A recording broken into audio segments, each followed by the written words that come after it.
कि ये लंबे समय तक इस देश के अंदर राज करेंगे तो इस देश के अंदर की अर्थव्यवस्था। भारतीय जनता पार्टी राष्ट्रीय कार्यक्रम के अनुसार हम सब की संगोष्ठियाँ प्रदेश में, जिलों में, मुख्यालयों में कई जगह हो रही हैं। इसी सौभाग्य का अवसर मुझे हिमाचल प्रदेश के शिमला में आज आने का अवसर प्राप्त हुआ है और यहाँ के हमारे सभी वर्गों के साथ साथ सभी यहाँ के प्रबुद्ध जनों के साथ वार्ता करने का मुझे भी अवसर प्राप्त हुआ और तत्काल जिस प्रकार से डॉक्टर भीमराव अंबेडकर जी ने देश के संविधान के निर्माण के साथ साथ जिन क्रियाकलापों के माध्यम से देश के उस अमूल्य समय में, बहुत कम समय में भी बहुत अमूल्य निर्णय लिए जो आज भी देश के अंदर एक महत्वपूर्ण हैं। मैं यह भी बताना चाहता हूं कि जिस प्रकार से कांग्रेस ने हमेशा डॉक्टर भीमराव अंबेडकर का अपमान किया, डॉक्टर भीमराव अंबेडकर को कभी चुनाव में जीतने नहीं दिया, संसद के अंदर भी बड़ा परेशान किया और उसके बावजूद भी उन्होंने बहुत सारे भारत के उन निर्णयों को लेकर के इस्तीफा भी दिया और यहाँ तक कि डॉक्टर भीमराव अंबेडकर जो भंडारा लोकसभा क्षेत्र से चुनाव लड़ते थे आज़ादी के 51-52 के अनुसार, 2 बार उन्होंने जब चुनाव लड़ा तो पंडित नेहरू जिन्होंने वहां जा करके उनके खिलाफ प्रचार करके डॉक्टर भीमराव अंबेडकर को संसद नहीं पहुंचने दिया। ये हमको समझने की जरूरत है। उस संविधान को लेकर के जो कांग्रेस जा करके घुमा रही, जगह जगह ले जा रही है, जो हम सबका पवित्र ग्रंथ है, उस पवित्र ग्रंथ का अपमान कर रही है और इसलिए एक पूरे देश के अंदर नैरेटिव फैलाने का काम कांग्रेस कर रही है। उसके कारण से आज पूरे समाज के अंदर एक बड़ा गुस्सा है और उस गुस्से को हम देख रहे हैं कि डॉक्टर भीमराव अंबेडकर के उस संविधान को और उस डॉक्टर अंबेडकर के जिसको सम्मान देना चाहिए था उनको सम्मान कभी नहीं दिया और इसलिए अटल जी के समय उनको भारत रत्न मिला। उनका जो हमारा सेंट्रल हॉल है उसमें तैल चित्र की स्थापना हुई, मगर हर बार वोट बैंक के रूप में इस्तेमाल करने वाली कांग्रेस आज जिस डॉक्टर भीमराव अंबेडकर को उन्होंने कभी भी सम्मानजनक स्थिति में नहीं पहुंचने दिया, उनके लिए संविधान के लिए को लेकर के एक प्रकार से इस देश के अंदर जो समतामूलक समाज है उसको तोड़ने का काम कर रही है। इस नैरेटिव को आम जनमानस फेल कर रहा है। अशोक गहलोत जो यहाँ पे प्रेस कॉन्फ्रेंस है, क्या कहेंगे?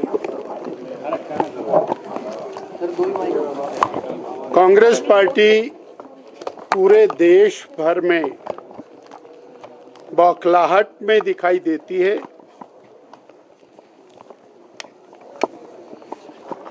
नेहरू गांधी परिवार और उस परिवार का पालन पोषण यही एक कांग्रेस पार्टी का लक्ष्य रह गया है।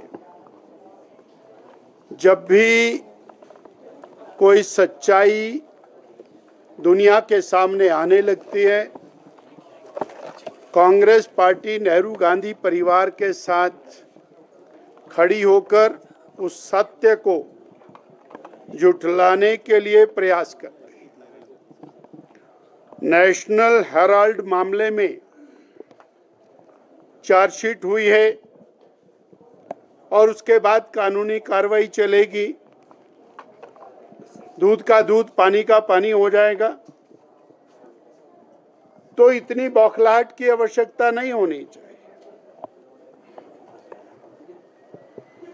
और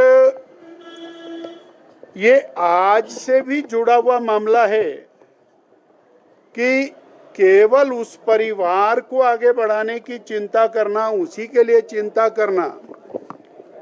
डॉक्टर भीमराव अंबेडकर जी संविधान निर्माता, दलित उद्धारक, उस समय के सबसे बड़े इकोनॉमिस्ट होने के बावजूद नेहरू जी उनको चुनाव हराने के लिए उनके विधानसभा क्षेत्र में वोट, उनके पार्लियामेंट के चुनाव में वोट मांगने के लिए सारा देश चाहता था कि वो अनोपोज जीत करके आए, परंतु उनका विरोध किया।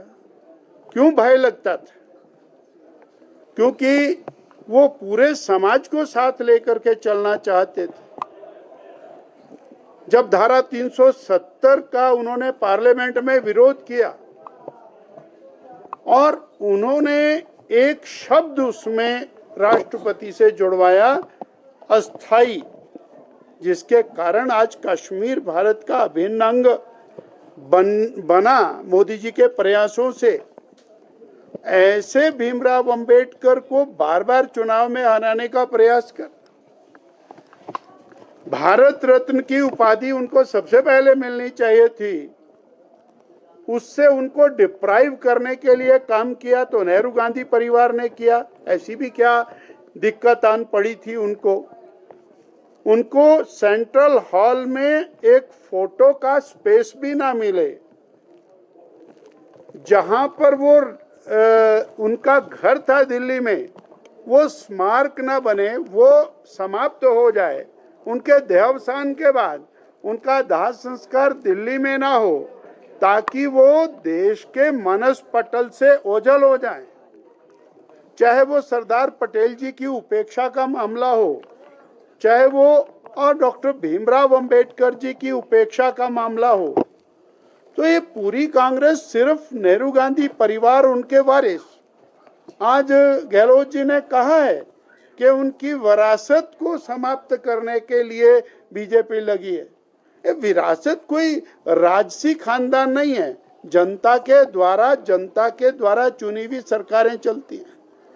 अब आज ही और राहुल गांधी जी ने दुनिया के देशों में जाकर के कहा कि महाराष्ट्र के चुनाव में धांधली हुई है, महाराष्ट्र में कांग्रेस हार गई इसलिए ईवीएम खराब है, हिमाचल में कांग्रेस जीत गई इसलिए ईवीएम ठीक है, कर्नाटक में कांग्रेस जीत गई तो ईवीएम ठीक है, राजस्थान में और भारतीय जनता पार्टी जीत गई तो चुनाव आयोग निष्पक्ष नहीं है।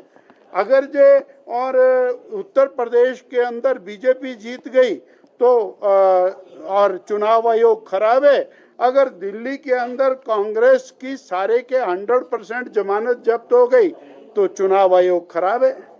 ये और फिर विदेश में जाकर के भारत की बात करना, चुनाव आयोग की बात करना, पार्लियामेंट में करो, देश की सड़कों पर करो, तो ये देश के साथ एक प्रकार का और धोखा है।